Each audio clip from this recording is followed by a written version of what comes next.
Hey everyone, I'm away from the mic this week, but I'm leaving you with an event we recorded earlier this year at Norwich Transformed, a festival of socialist ideas and culture. The talk you'll hear today was on the politics of food as a site of struggle, and for it I was joined by Jonas Marvin, author of the forthcoming book, The Breaking of the English Working Class, to discuss why so many of us are struggling to eat well and what we can do about it. I hope you'll enjoy it, and I'll be back soon for your regular Macrodose. I wanted to start with a bit of a scene setter, because the subtitle in this talk was something like, why can't we afford to eat anymore? Why can't we afford decent food anymore? And that's a good place to start from, because there's kind of three ways into this. So I'm going to do a bit of like, what is the history? How do we get here? And then I'm going to do a bit of the what is just bearing down on us with extraordinary speed. But because, like, particularly in this country, we've all been, or at least our media class has been, probably not unreasonably, because it does sort of matter who the Prime Minister is, eventually. Because we've all been obsessed with this Labour row for what has seemed like many, many years at this point, but actually it's probably a few months where it's been really intense, and then the local council elections sped it up a bit. That has meant ignoring a lot of really rather dramatic things that are happening in the rest of the world, like a pretty widespread prediction, a forecast of a very significant price and spike of food over the next few months or so, in addition to a spike in the price of many other goods and from that services that we're all going to rely on. So I'll come back to that point. The point I wanted to start it from was this, which is the slightly, I don't know if it's counterintuitive, but I don't think we spend enough time, if you're sitting on the political left, thinking about this, which is that if you take the global food system and you're going to have to go back a few decades, the kind of forecasts and projections that various people, Paul Ehrlich most notoriously, not politically someone worth bothering with, but wrote at the time a best-selling book in the early 70s, late 60s, basically saying mass starvation is the future of humanity, population explosion. I mean, this leads you into all sorts of unpleasant conclusions, by the way. Population explosion, mass starvation everywhere, famine everywhere, can't grow enough food. Managed to time it perfectly with the arrival of the so-called Green Revolution, which, to cut the story short, is the application of inorganic, in other words, fossil fuel-based techniques on a very, very mass scale to generate more food than humanity's ever grown before. The key bit in this, by the way, is that you are able, through the Green Revolution, across much of the global south, both able to grow a lot more food, a lot more efficiently from a whole load of places, but you're doing so at the massive environmental cost of relying very heavily on fossil fuel fertilizers. And about 50% of the world's agriculture now relies on fossil fuel fertilizers. Keep this thought in your head. I'm going to come back to it. So, fossil fuel fertilizers drives the Green Revolution, massive expansion in the amount of food available from the 70s into the 80s, into the 90s onwards. This is the industrialization of agriculture on a world scale, and it's transformative to that extent. It is in addition to the industrialization that you'd already seen in parts of the global north. It spreads on a global scale. That's one part of it. The other part of it is the arrival of globalization proper and the ability to transport food across vast distances at a decreasing cost, at very, very low cost. So in other words, you create a genuinely integrated global market across the whole world, which has several dramatic effects, including in the global north. That this is a transformation of people's diets across the world in various different ways. I'm old enough to remember, like, growing up in Wigan in the 80s. It's a fine town despite its recent election results. To think that, maybe it's just us, but I don't think it was, to think that, like, olive oil was pretty wildly, sort of exotic thing to see in the supermarket. Olive oil, imagine that, And now it's like one of the most popular things that you can buy in the supermarket. I think it ranks number 3 in the kind of fats that people buy for their home cooking, right? Which is transformation of the diet you get here. That is globalization. That is the transportation of food that's grown elsewhere in the world, because you can't, until recently, grow olives on a commercial scale here. I'd say until recently, you can now get Essex olives and Essex olive oil. The first batch has been produced just in the last year or so. So climate change, not all bad. So until recently, it was wildly exotic. It was also something that has, in the last sort of a few years, shot up wildly in price, which, if you're buying olive oil, you're one of the millions of people who does this now in this country, you'd have seen this happening, because the price of olive oil shot up about 150% over the last few years or so. And I remember Ash Sarko, who's doing the closing plenary here, saying this, what's going on? She put it on Twitter, what's going on? And it being Twitter, you get a variety of answers. Let's put it politely. You get a variety of answers. My favourite of which was, this is the government putting up the price of essential oils, which is like, to stop stop me sort of, all right, thank you, RFK Jr., very good. Time to log off, perhaps. But anyway, it's not that, just to be clear. It's climate change, right? And what's happening here is climate change, which is a drought across the Mediterranean in the last few years, which was wiping out olive harvests. And the way a big global market is going to operate is that if something is in short supply, then the price is going to be forced up. If people are demanding, I say people, in this case it'll be firms, institutions demanding it, and somewhere down the line there's a lot trying to consume the stuff, are demanding the thing, and it is in short supply, the way a big global market will operate is the price will go up, right?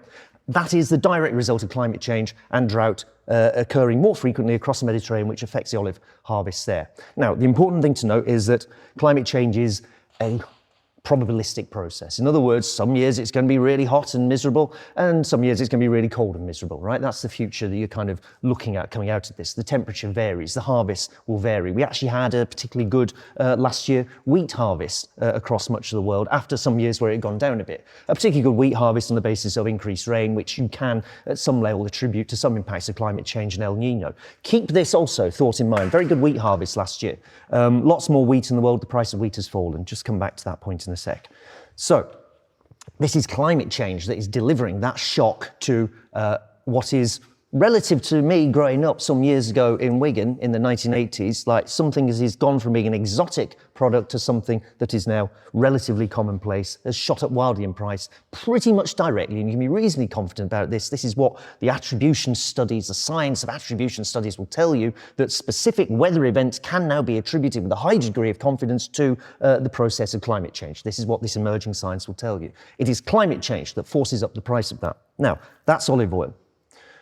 If this is happening across different food products, and if this is happening continually as we go through a process of climate change and resource depletion more generally, we should be expecting over time the price of food to go up, right? That is something we should take as our background understanding of what the future of the world looks like. The balance of what climate change will do in the modelling we have is that it is bad for food production, which is probably not going to be that surprising, but there are parts of the world where it becomes easier to grow food. I've mentioned, somewhat flippantly, the olives you can now grow in Essex. You now get drinkable Essex and indeed Norfolk wine, I think, by this point. I was talking, this is what happens if you end up in the Green Party, you meet all sorts of people. I was talking to an oyster farmer, which is, not necessarily somebody you meet in the Labour movement. Typically. But I was chatting to an oyster farmer the other day who was saying that oysters harvest has gone through the roof. They love that warm water, the warm, salty water that climate change is now bringing into the English Channel and the North Sea, right? Octopus population explosion off the coast of Cornwall. Atlantic cod population explosion in Greenland. Greenland cod harvests are up about 2/3 over the last year or so. This is why Donald Trump wants to invade, of course. So the point here is that there's a shift in the balance of how you can grow food around the world that is going to transform how our agricultural systems function. But the majority of that balance is that it makes most of what we have of our agriculture, even with the massive amounts of fertilizer we're pumping into everything, harder to do. That's even before you get onto the broader kind of crises of nature and biodiversity, the loss of pollinating species, this sort of thing. This kind of cascades into a lot of problems there. The other specific issue, and the one we're going to keep hitting, is that if you have extreme weather events of various sorts, it becomes harder to transport food around the world. An example of that, and one that is of relevance because Trump has just been meeting Xi Jinping over the last week or so. Is he still there? He might well be. Sorry, I should have checked, but too busy following the Labour Party psychodrama to watch anything as unimportant as this. But one of the things they're discussing is the sale of soybeans grown in America to China, where they're fed to China's absolutely immense pig population, which is, by the way, another one of those transformations of diets in the last few years. The extraordinary expansion of meat into people's diets across the world, most obviously and notably in East Asia, where it is now a relatively common, it is a very common thing to be eating meat on the kind of scales and ways in which we've been used to in the West for some period of time.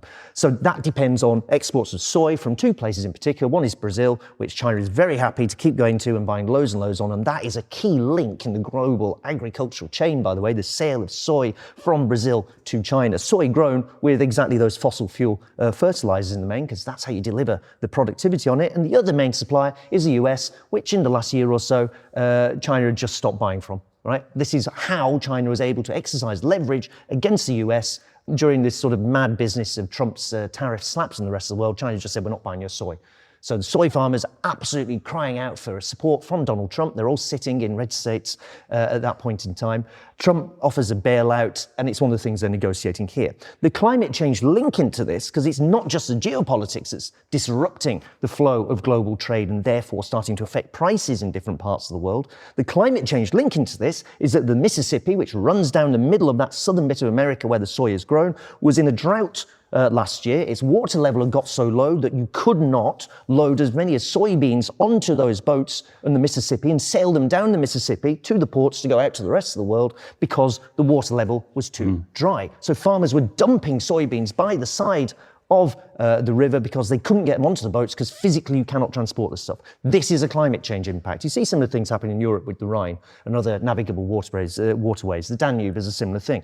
This is driving up the price of soy, for example, because you cannot physically get the stuff. There's less of it in supply. There's less, therefore, to eat. There's less, therefore, to sell. Therefore, the price goes up. Now, having done all that, this is the big climate changey part of the picture, the bit that gets missed out of most often in discussion around this is that it's all very well saying the price goes up. If you pay money for something, somebody else is getting that money. If you pay more money for something, somebody else is getting more money. We've all seen a version of this just in the last sort of month or so, where exactly the same oil is coming out of the ground, going into exactly the same refineries, turning into exactly the same petrol as before, or jet fuel, or whatever else it is.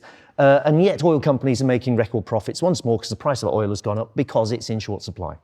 They are taking more money, they are making more money profits out of this. A similar process is happening inside of agriculture. The fact that something is in short supply and the price has gone up does not necessarily turn into a sudden increase for incomes for farmers. It can do, but across much of the world it will not do, because sitting in between the farmers in the rest of the world and us trying to eat stuff here for these big internationally traded commodities are 2, 3, 4, 5 enormous agribusinesses who basically have most of the global food commodity trade sewn up between them. And nobody's ever really heard of these. Bunge, Cargill, Louis Dreyfus, a few others that sit there as intermediaries on the process of going from the farmers who have been hit by climate change to us trying to eat this stuff out the other side. So if the global price goes up, that money does not, in the main, flow automatically back to the farmers. It goes straight to record profits of whichever major agribusiness can sit in the middle and make the money out of it. The classic, the most obvious example of this is what's happened to chocolate and cocoa in the last few years. The price, you'll have noticed, if you buy a chocolate bar, the price of it has shot up over the last 2-3 years or so. The size of it has shrunk, the price of it has shot up. You are paying more for less if you try and eat any chocolate. To make the chocolate, you need cocoa. Cocoa comes primarily from West Africa, from Ghana and Cote d'Ivoire. About 60% of the world's cocoa is grown there. It's been hammered by all sorts of extreme weather events over the last few years, droughts, then floods, and then disease outbreaks because of the droughts and the floods, as a result of which cocoa harvests have gone through the floor. Now, cocoa is grown typically in pretty desperate conditions by some of the most underpaid, exploited people on the planet. You're talking $1, $2 a day as a typical kind of wage, child labour, even slave labour on a really disgusting sort of scale that's taking place there. The collapse in those harvests does not mean that as the global price of cocoa goes up, does not mean those farmers are getting better paid. No, of course not, because they're having to sell to some big trading company who then sells it to the producers in the global north. Your chocolate bar goes up, they don't get any more out of it, but for example, Cargill, a privately held company that controls, one of the ones that controls 60-70% of the world's sort of commodity food trade, including a particular interest in cocoa, because it's a privately held company owned by the billionaire Cargill family in the US, does not have to publicly produce accounts that tell you how much money it makes, but there was a leak of its accounts last year that said, well done for us, we are making the biggest dividend payout we have ever made to our shareholders, and quoted directly the fact that they have an interest in Ghanaian cocoa trade as a result of that. The relationship is pretty clear and they're in black and white. So you have climate change and you have massive exploitative businesses sit in the middle and make a huge sum of money out of climate change. Now, to wrap this all up a little bit, look, the Strait of Hormuz has been closed to all intents and purposes for the last, 2 months or so, end of February, isn't it? Just after the Gorton-Denton by-election, these two primary events in world history that everybody has in their minds. So it's been closed for just over 2 months. We all know about the oil and gas. About a third of the world's fertilizer, artificial fertilizer, is transited through the Strait of Hormuz in any given year. The reason this happens is because you use natural gas to produce that fertilizer, and there's loads of natural gas in the Persian Gulf. So for the last couple of decades now, countries that have been otherwise supplying lots of oil and gas to the world have been diversifying into producing lots of artificial fertilizer because it's dead cheap. They sell about 1/3 of it out of there. If that drops off, and it has dropped off, that means there's less fertilizer around. That means farmers are having less fertilizer, and about half the world's crops rely on this, less fertilizer to put onto all that they can afford to use to grow the crops, so they'll plant less. They're also getting doubly squeezed because, as mentioned, things like the price of wheat has dropped in the last year, which means your low price you're facing here is meaning a high price of the fertilizer, so you definitely plant less, so there's definitely going to be less food around coming out of this year and into the next. By 2027, it looks really quite bad because the growing cycle is over this period of time. So that is a obvious shortage situation that's developing, which is meeting, in addition, something that is starting to get a bit of attention. And if anybody has read, and I strongly recommend if you haven't read it, Mike Davis's brilliant book, Late Victorian Holocaust, on the relationship between the El Nino climatic system that develops in the Pacific Ocean and how it disrupts weather patterns and therefore harvests across the world on a sort of 3 to 5 year cycle. The forecast this year is what the climate scientists and meteorologists are happily calling a Godzilla El Nino, because it's going to be so big and dramatic and change. The forecast is that it'll really seriously start to hammer weather systems across the globe and therefore disrupt harvests in a particular scale. So we have this very large globalized food production system that is in general being damaged by climate change. It specifically is being damaged by the Strait of Hormuz, and it's also now being hit by potentially this major disruption of the El Nino weather cycle being particularly dramatic and violent over this year. This is setting us up for a very dramatic spike in the price of food, for the availability of food, and in a way that I don't think at the minute we're having a particularly serious or worthwhile conversation in this country about in general. But it strikes me as something that pretty immediately, if you're an activist, if you're thinking politically, we need to at least try and be prepared and get on top of this, because at the heart of it is actually the question of distribution. Yes, there could be a shortage. Yes, there's less olive oil around, there's less cocoa around, but that does not mean that everybody is suffering equally, because somebody is going to be making a massive monetary profit out of this, and the demand to turn that monetary profit that's been accumulated at the top into a redistribution, into real living standards for most people at the bottom, I think is a basic principle we have to try and get across here. That's the combination of things. It is climate change, it is capitalism, and then there's this short-term geopolitical and weather pattern events produce this awful, potentially, situation in the global food system. And I'll finish on that. Thank you.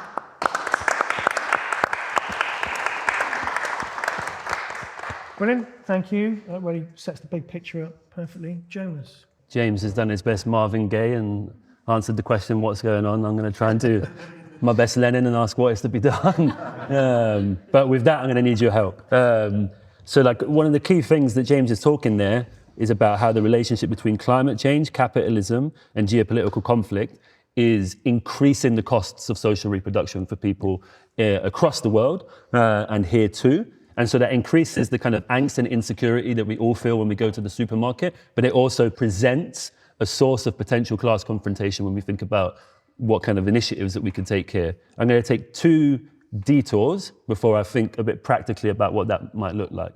The first is E.P. Thompson, famous historian of working class social movements in this country, talked a lot about morality. I'm not just saying this because we're in a church. He talked about moral economies.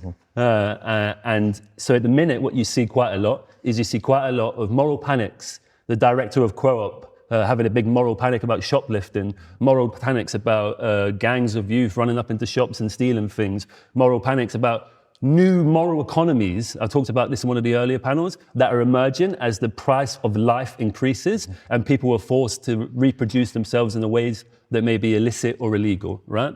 Now, there's a question posed for the left in that situation about what kind of politics, what kind of strategies do we have to intervene in that moment where the kind of moral norms of society are disintegrating on the basis of the fact that we just have to pay more to survive. Second detour, there is a really interesting Slovenian Marxist feminist organization called Sidra.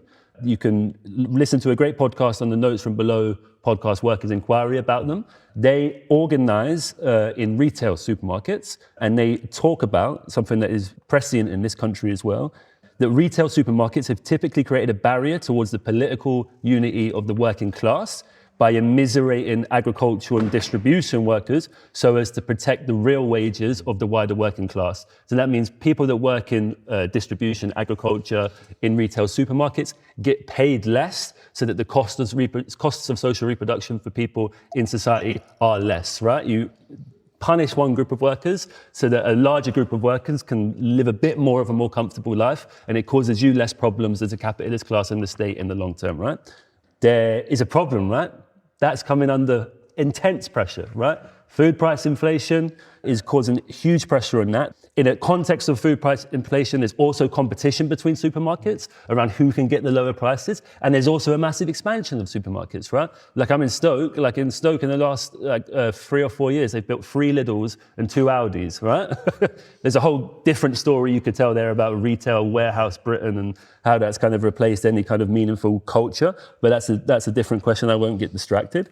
So then it becomes a question about how you break this political disunity as workers who work in these industries and as workers who are consumers, right? And people who aren't workers, middle class people who are consumers, et cetera, et cetera.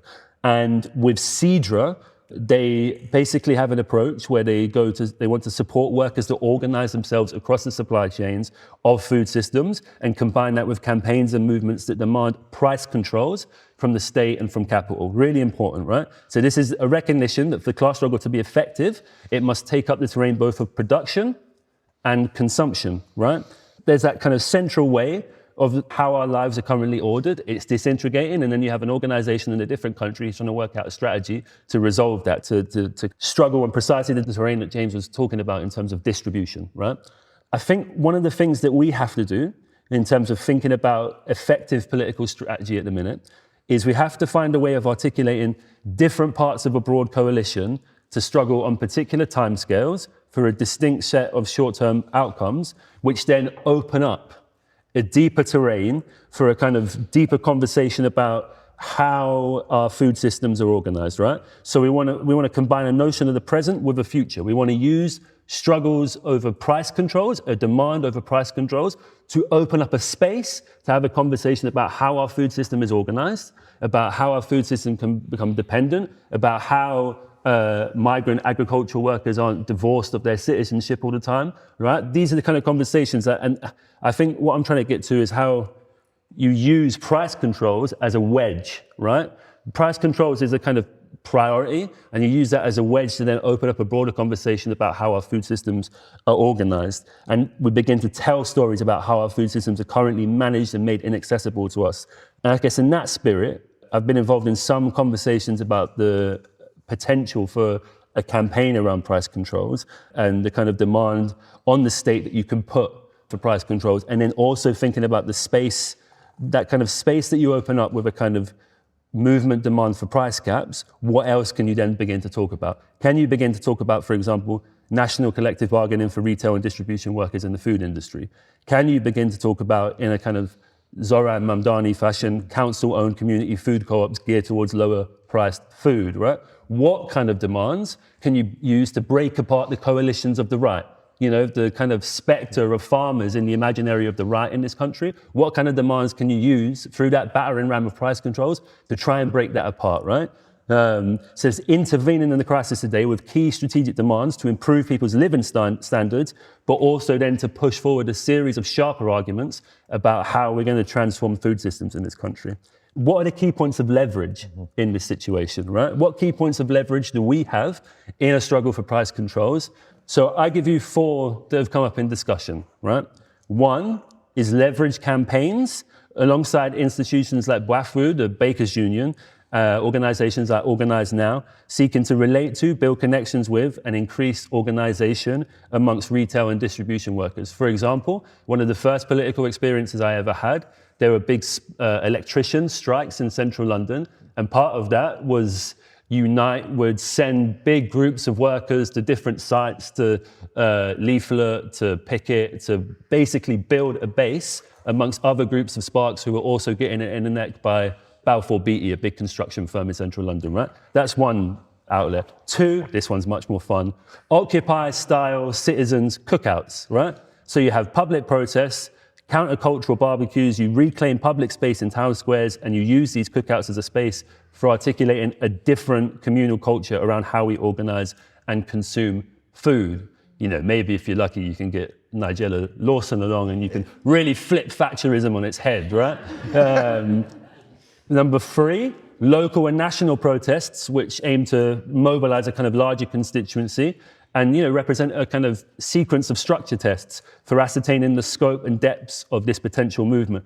Because when you go back to number 1, which is really important and really something that I've forgot to say, the level of trade union organization in the food industry is really low, right? And that's one of the questions that's presented around leverage, right? There's a real lack of organization. There's lots of industrial partnership agreements, which are much more favorable to the big supermarket, retail, and agricultural firms. And that's why this kind of space outside of the workplace and that leverage becomes a bit more important. And then lastly, number 4, disruptive actions outside state and retail headquarters, including picketing and occupations. And then there's this other big question, which is the context, this context that we've been speaking about at our panels and other panels all today, which is that there is huge political volatility at the minute. You have a Polanski-led green insurgency, Verdan representative here, right, searching around and developing kind of systematic policy to address the climate crisis, to address the cost of living crisis. Then you have this emerging struggle for leadership in the Labour Party, right? The kind of soft left making a comeback. Is that an opportunity for injecting big ideas alongside explosive street disruption, countercultural purchase, long-term campaigning?